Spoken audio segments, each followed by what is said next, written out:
I don't think we could ever predicted what would happen. Initially, I thought that we were going to dominate LCS, but we fell short and we're in third place. Somewhere along the line, adapting to the meta, how serious we are at the game, a lot has changed. We're really trying to fight in the last few weeks to get to the first or second right now, so we're just going to play our heart out and hopefully we can get to the top 2. I don't think we've ever had more bad publicity or more hate or drama than this past few weeks. When people flame me on Reddit and everything, it really gets old. Like, people usually blame me for everything, so I'm used to it. We sort of expected it. We just have to cope with it and hopefully prove them wrong and show that Wild Turtle was a good addition to our team. Right now, it's not looking too good. Every time a new team gets a new member, it looks really, really good at first. A 23-minute, 40-second win for Team Solo Mid over Counter Logic game, and a great debut for Wild Turtle as well. And then a week later, you kind of realize the flaws. They ban out Wild Turtle in the beginning. It looks like they kind of got him to play in an uncomfortable position there by taking out Draven and Caitlyn. They put him on Varus. There's lots of polishing to do. And with Chaos gone, there's a lot of like missing areas for calls.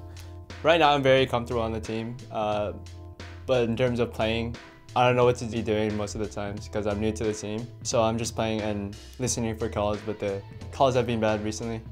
We're having a really rough time in game, talking and figuring out what we need to do. And that's probably the most important thing because it's a team game after all.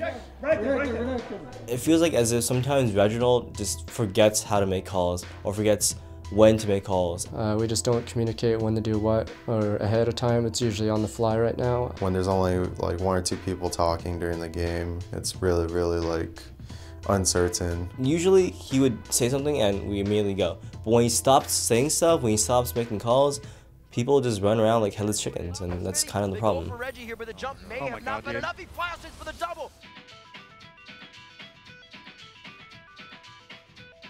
We know the pressure's on right now because there's so few weeks remaining, so few games that we just must win. Because basically for, top 2, it's either your top 2 or your last. Everyone's really, really scared of losing because if you lose in the relegation, basically you have a 9-month vacation and life will not be good. So considering how good the teams have improved since the first few weeks, it's almost anyone's game right now. Our team has invested so much, we can't afford to lose. If we lose, we're just done as pro gamers. It's just that simple.